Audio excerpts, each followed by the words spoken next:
Mumbai attacks ہوئے تو اس نے نواز شریف سب سے پہلے بولا کہ وہ جو ایک لڑکا وہ کون سے گاؤں میں تھا پاکستان میں جدھر سے اٹیک ہو. اس نے کم باکر کو ایک انٹرویو دیا تھا اور اس نے اس انٹرویو میں بتا دیا کہ وہ پاکستان سے.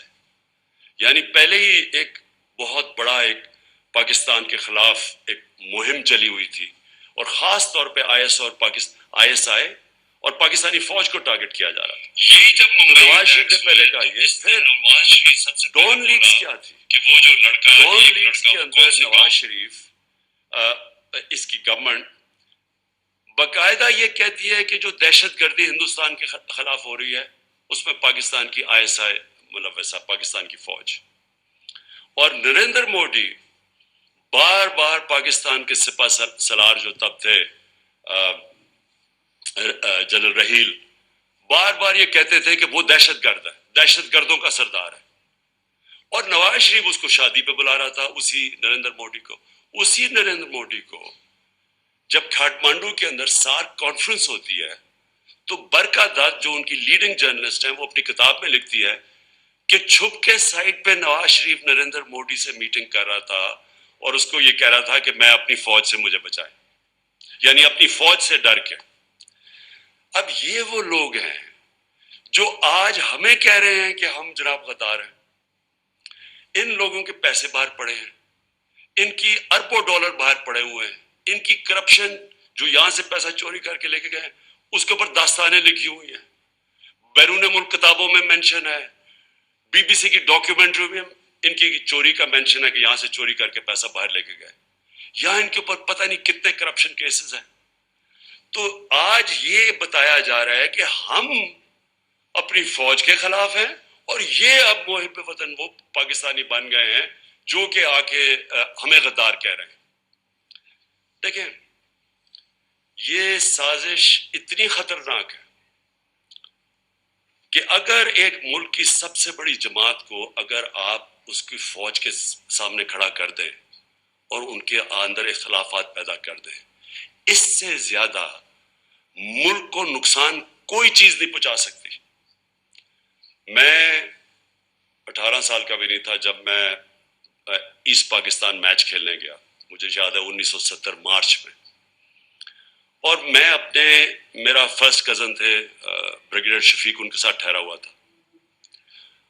تب مجھے پتا چلا کہ وہ کتنی نفرت اپنی فوج کے اندر اور وہ بنگلہ دیش کی جو سب سے بڑی جماعت ہے اس کے اندر پھیل چکی تھی. اور اس کے بعد ہم سب جانتے ہیں کہ ہمارا ملک ٹوٹا. ہمیں پتہ ہے کہ ہمارا ملک جب آپ ایک سب سے بڑی جماعت اور فوج کے بیچ میں جو ہوا، یہ پاکستان کی تاریخ کا سب سے افسوسناک واقعہ کہ ہمارا ملک ٹوٹ گیا. آج وہی کوشش کی جا رہی ہے. ایک پارٹی ہے پاکستان کے اندر جو پوری فیڈرل لیول کے اوپر پارٹی ہے، سارے صوبوں کے اندر پارٹی ہے، سب سے بڑا ووٹ بینک اس پارٹی کا ہے. وہ پارٹی اوپر سے لے کے گلگت سے لے کے قبائلی علاقے سے لے کے کوئٹہ سے لے کے کراچی، سندھ، پنجاب، سارے ملک میں آج وہ سب سے بڑی پاکستان کی پارٹی ہے. اور یہ سازش کی جا رہی ہے، اور سازش وہ لوگ کر رہے ہیں جو اس بیرونی سازش کا حصہ ہیں، کولیبریٹرز ہیں اور وہ سازش کیوں کر رہے ہیں؟ اب میں بتاؤں ہوا کیا. پہلے ہماری گورنمنٹ گرائی گئی، انہوں نے سمجھا کہ ختم ہو جائے گا. یہاں جب گورنمنٹ جاتی ہے لوگ مٹھائیاں بانٹتے ہیں، وہ پبلک سڑکوں کے اوپر آ گئی. پھر ہم نے ایک پرامن احتجاج کرنا تھا 25 مئی کو. انہوں نے وہ یعنی عوام کے خلاف جو ظلم کیا ہے، یعنی کبھی اس ملک کی تاریخ میں ایسی حرکتیں نہیں ہوئی. 2-3 بجے لوگوں کے گھروں میں جا کے وہاں عورتوں نہ چادر نہ چار دیواری کی فکر، وہاں انہوں نے دہشت پھیلائی. کبھی ایسی دہشت نہیں پاکستان میں پھیلائی گئی جس طرح کی شیلنگ کی فیملیز پہ، لوگوں پہ. یعنی جو انہوں نے کر سکتے تھے وہ ظلم کیا، اور اس کے پیچھے ایک ہی سوچ تھی کہ اس کو کرش کر دو پارٹی کو. ان کے ممی ڈیڈی ٹائپ لوگ ہیں، یہ جب ہم پورا زور لگائیں گے ان کو ڈرائیں گے، یہ سارے گھروں میں بیٹھ جائیں گے. اس کے بعد آ گیا بائی الیکشن کمیشن پوری طرح ان کے ساتھ ملی ہوئی. اس نے ہر حربہ استعمال کیا ان کو جتانے کے لیے نون لیگ کو. ایڈمنسٹریشن ساری ان کے ساتھ ملی ہوئی.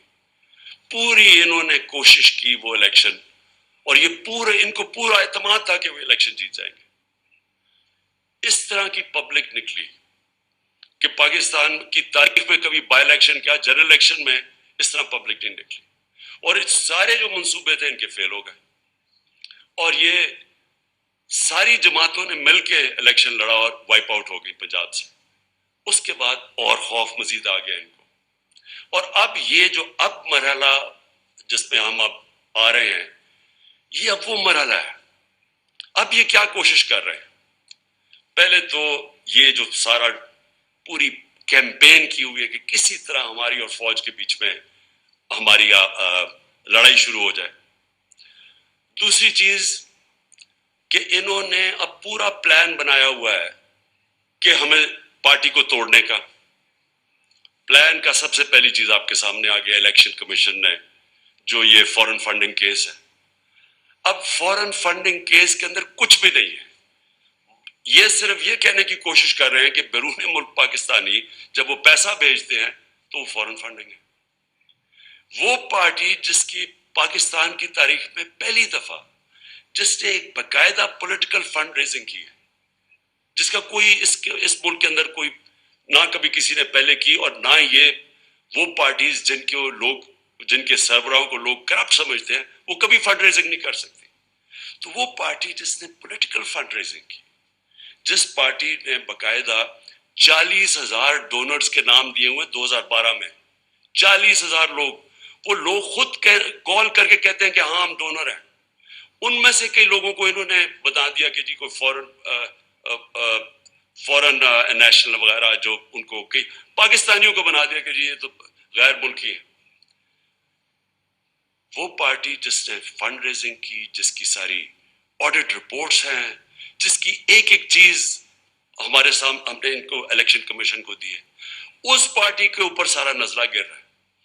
اور میں بار بار کہتا جا رہا ہوں کہ ہم 4-5 سال سے کہہ رہے ہیں, بلکہ عدالت بھی کہہ ان کو بیٹھی ہے کہ ان پارٹیز کی اکٹھی, اگر آپ نے آڈٹ کرنا ہے فنڈ ریزنگ تو اکٹھی کریں. میں صرف اس لیے کہہ رہا تھا, میں کیوں چاہتا ہوں کہ اکٹھی ہو, کیونکہ مجھے پتا ہے ہم نے کیسا پیسہ اکٹھا کیا ہے. مجھے پتا ہے کہ ہم نے کیونکہ لوگوں نے ہمیں پیسے دیے ہوئے تھے, ہم نے اپنی ساری آڈٹ رپورٹس, پوری ہماری بکس تیار ہے. مجھے اتنا بھی پتا ہے کہ ان دو پارٹیز کے پاس کچھ بھی نہیں ہے, نہ ان کے پاس کسی نے ان کو پیسے دیے آج تک, نہ کوئی پیسے دے گا ان کو, نہ ان کے پاس کوئی آڈٹ رپورٹس ہے, نہ ان کے پاس کوئی بکس ہیں, نہ ان کے پاس کوئی ڈونر بیس ہے. یعنی کدھر سے پیسہ آیا ان کے پاس؟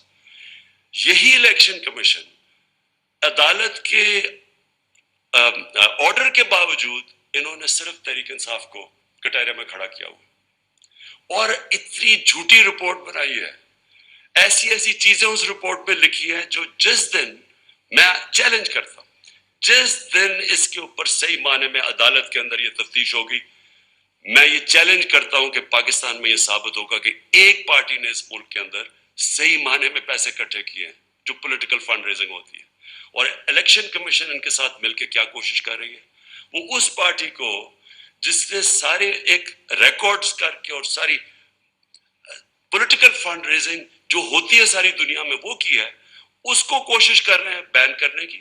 اس سازش کا حصہ, یہ وہی سازش کا حصہ ہے کہ کسی طرح, کیونکہ اب ان کو یہ آپ ہرا نہیں سکتے, الیکشن آئیں گے تو یہ جیت جائے گی, تو اس کو آپ ٹیکنیکلی ناک آؤٹ کرو.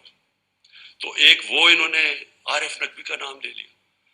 2012 میں صرف اپنی قوم کو بتانا چاہتا ہوں کہ پاکستان کا جو رائزنگ سٹار تھا, جو اس ملک میں سب سے تیزی سے انٹرنیشنل سین کے اوپر, جو فائنانس کے تیزی سے اوپر جا رہا تھا, اس کا نام عارف نقوی تھا. اس نے کراچی الیکٹرک, ہم نے نہیں اس کو کراچی الیکٹرک کی پرائیویٹائزیشن کی, وہ ان دو پارٹیز کے دور میں وہ اس کو کراچی الیکٹرک کی اس کو دی گئی تھی پرائیویٹائزیشن, اور اس کی بل گیٹس اس کو پیسے اس کو انویسٹ کر رہا ہے اس کے فنڈ کے اندر, وہ پرنس چارلز کی چیریٹی کو پیسے دے رہے ہیں. اور یہ الیکشن کمیشن کہہ رہی ہے ہم 2012 کی بات کر, کہتی ہے 2018 میں وہ فراڈ اس کے اوپر چارجز لگے.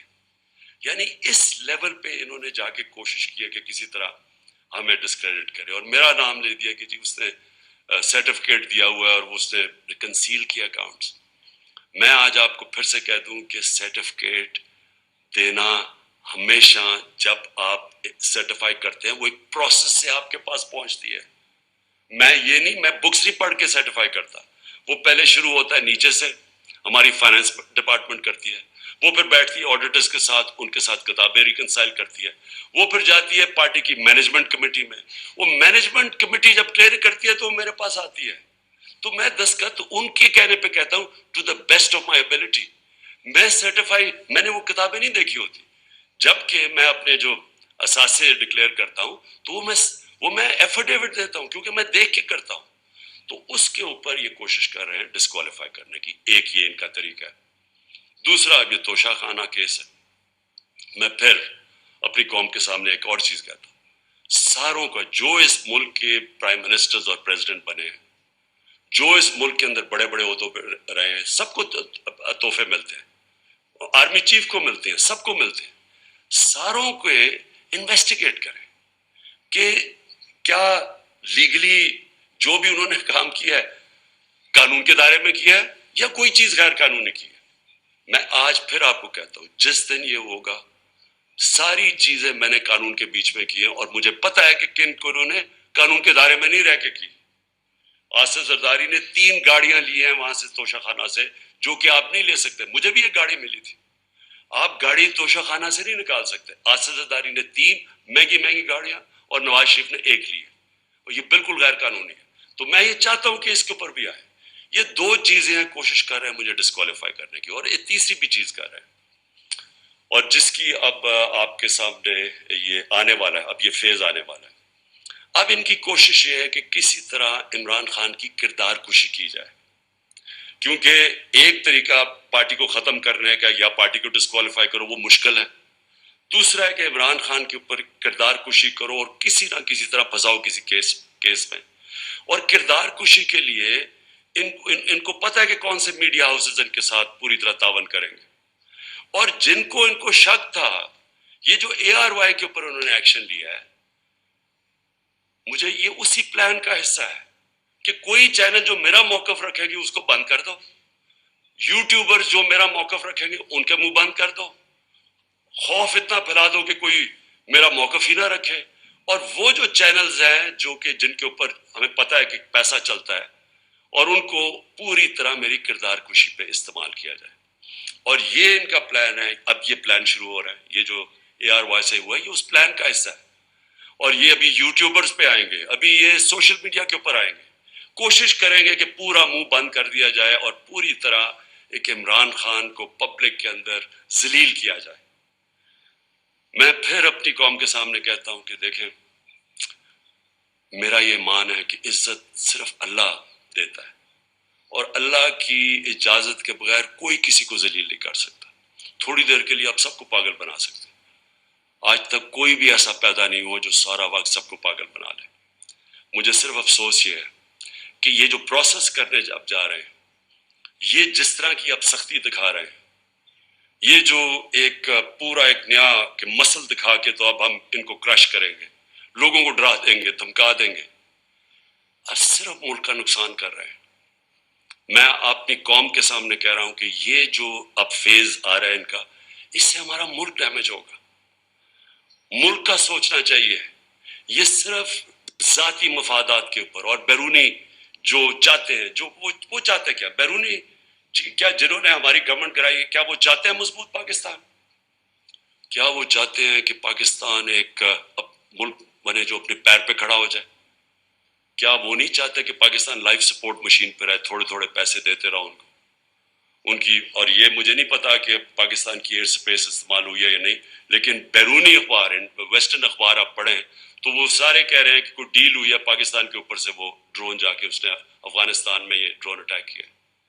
اگر ہم یہ کر رہے ہیں کہ جی تھوڑے سے پیسے مل جائیں گے اسے, میں پھر اپنی قوم کو کہنا چاہتا ہوں, دیکھیں ہم نے 80 کی دہائی میں پوری مدد کی, ٹھیک ہے اس وقت مجاہد تھے ہم, ہمارے ہمسائے ملک پہ کسی کا دوسرے ملک کا قبضہ تھا, لیکن ہم استعمال ہوئے. جیسے ہی وہ وہاں سے قبضہ ہٹا تو ہمارے اوپر سینکشنز لگ گئی تھی.